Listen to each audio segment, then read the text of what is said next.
Hello, welcome to the Mark Gennard Show, the cybersecurity show. Breaking news. Ukrainian hackers have taken down a Russian Airlines. I'm going to break down, give you a little overview of the two parties, and then bring them together. So without ado, let's get right into it. We're going dark. So the pro-Ukrainian hacker group Silent Crow, right? They're the people who hacked, is basically an activist hacking collective that targets Russia and its allies, positioning itself as part of the conflict over Ukraine.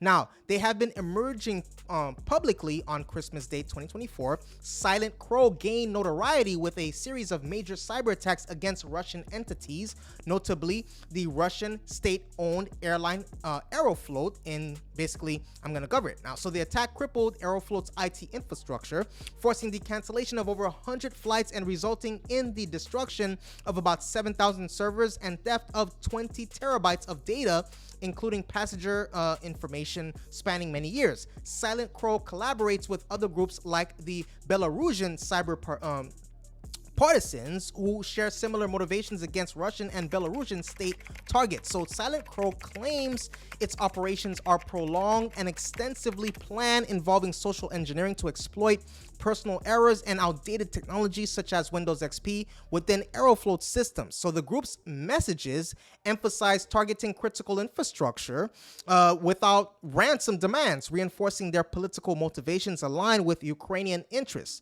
Though official Ukrainian government backing remains unconfirmed. So the group has also claimed breaches of various other sensitive Russian institutions, including the real estate registry and the telecom firm Rostelecom, right, among others. So Russian authorities described the attacks as serious offenses and have, launched investigations.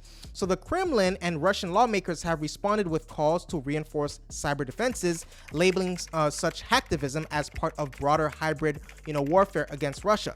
So in essence, Silent Crow is a politically driven hacktivist group engaged in cyber operations aimed at undermining Russian state infrastructure and basically showcasing vulnerabilities, particularly in the context of Russia.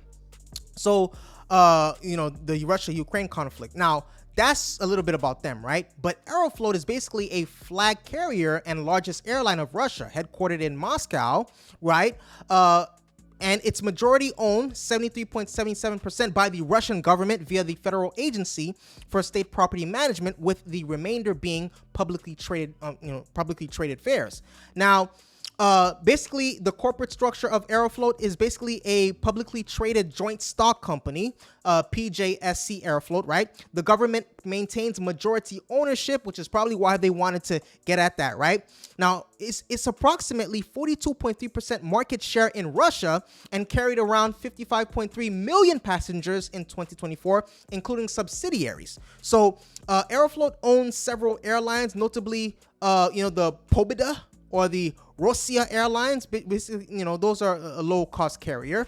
Now, the fleet, basically including the subsidiaries, includes 171 aircraft, 112 Airbus, and 59 Boeing airplanes. So Aeroflot plans to introduce the Yakovlev MC-21 as its flagship starting in 2026. Now, it has alliances, right? Allegiances. So it was a member of the SkyTeam Airline Alliance until its membership was suspended in April 2022 due to the geopolitical situation. They also have a little bit of business history. After the Soviet Union dissolved in 1991, Aeroflot was split in basically roughly 400 regional carriers, baby floats. It restructured into an open joint stock company by 1994 and gradually expanded domestically in the late 1990s and 2000s, okay? So that's a little bit of background on both of these parties. Now, again, the hacking group Silent Crow, working with Belarusian activists known as Belarus Cyber Partitions, executed a major cyber attack against Russia's national airline, the Aeroflot. So this operation involved infiltrating Aeroflot's corporate network over the course of an entire year, gaining access to core systems, including around 7,000 servers and employee computers, including those top executives. So the hackers reportedly extracted vast amounts of data, approximately 12 terabytes of databases, 8 terabytes of shared files, and 2 terabytes of corporate email. So after acquiring this information, they destroyed or rendered inaccessible Aeroflot's IT resources, causing a massive disruption in the airline's information systems. So the cyber attack led to the cancellation or delay of over 100 flights, both domestic and international, including flights from the Sheremetyevo. Let me say that slowly. Sheremetyevo International Airport near Moscow. So Aeroflot's ticket refund system and access to personal accounts were also disrupted. The airline and Russian authorities confirmed the outage was caused by a hacking incident, initiating criminal investigations under Russian law. So Silent Crow claimed the operation was strategic and intended to disrupt Russia's sense of normalcy amid ongoing conflict, with the additional possibility of leaking personal customer data from Aeroflot. So the Belarus cyber partisan stated that the attack was large-scale operation prepared over several months to deliver a significant blow to Russia's aviation infrastructure. So basically, it included infiltration, right?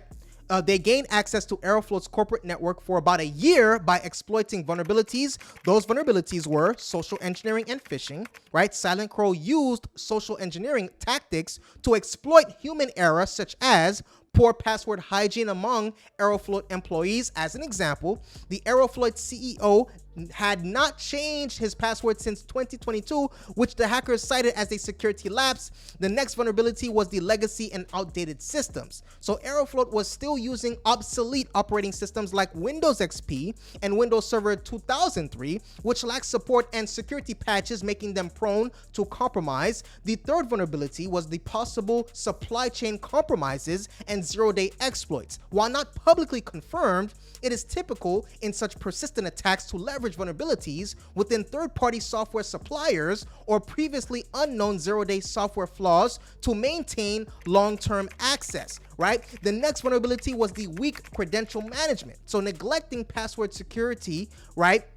And the basic password security and using default or weak credentials enabled the hackers to infiltrate deeply into Aeroflot's network. So downloading tens of, terabytes of sensitive corporate data and employee communications was a result. They destroyed, 7,000 servers and IT systems, crippling operations. So the most likely reasons they done this was, again, financial gain. Destroying disrupting systems can, be part of ransomware attacks where hackers encrypt or delete data and demand a ransom for restoration. But they don't want no money, right? They want to disrupt and sabotage, right? To disrupt business operations, cause chaos, or basically sabotage infrastructure. So that's basically what's happening right now. Russia is going to provide a response. Okay, if you want more videos like this, please take a moment right now to hit that subscribe button and the like button.